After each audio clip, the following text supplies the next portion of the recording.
My name is Laura Foots and I'm an artist based in London. I'm a painter and I'm from Birmingham. I hid my Brummie accent to become an artist. Having people not understand you, you always feel like an outsider, and you do question if you ever will be good enough to compete with those who've had access to that level of culture for a long time. I adopted these middle-class mannerisms and I started to read books, changing my politics, changing culturally. It was very hard to re-assimilate back into my family home from there.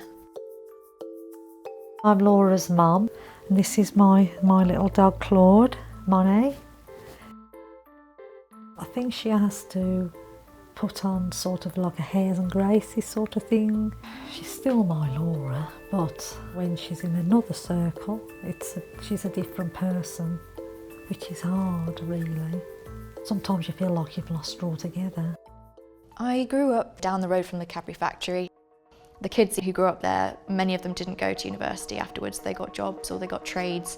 My father's in the building trades and my mother is a dinner lady. I mean, you didn't hear of anyone like that going to do art and making a successful business of it, really. You know, we encouraged her to do it, but we didn't see it in a work situation.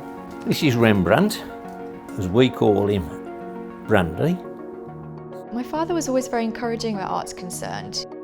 The irony here is he doesn't realise how influential he was to me growing up, because he was my gateway into craft. Welcome to Laura's studio. Basically built this from scratch.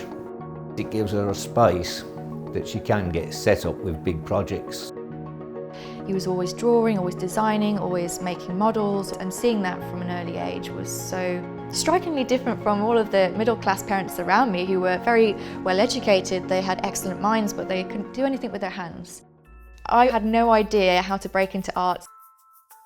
My boyfriend at the time sent an application behind my back to the Royal Drawing School to see if I could get a scholarship, and I did. They almost debuted me into the art world, and it really does support people from working class backgrounds into the arts. This was the first chance I had to impress people and do art. Pushkin House gave me the opportunity to collaborate with them on a show. My mum and dad came and they enjoyed the work very much. It's twofold. You can be a part of this world and the art world and also encourage others into it. I'm not very an arty person. I don't normally go to art museums and things like that and galleries.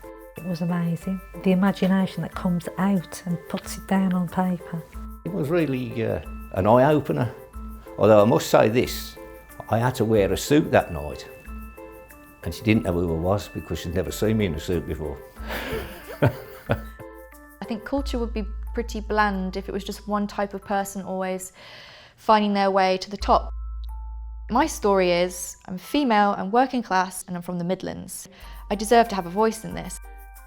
I feel extremely proud to be from Birmingham now. It's like I've moved away from it. I hid my Birmingham accent and my identity, and now it's just naturally coming back into my work. And I think the best work will come from embracing where I come from, rather than trying to be somebody else. And that takes time and courage.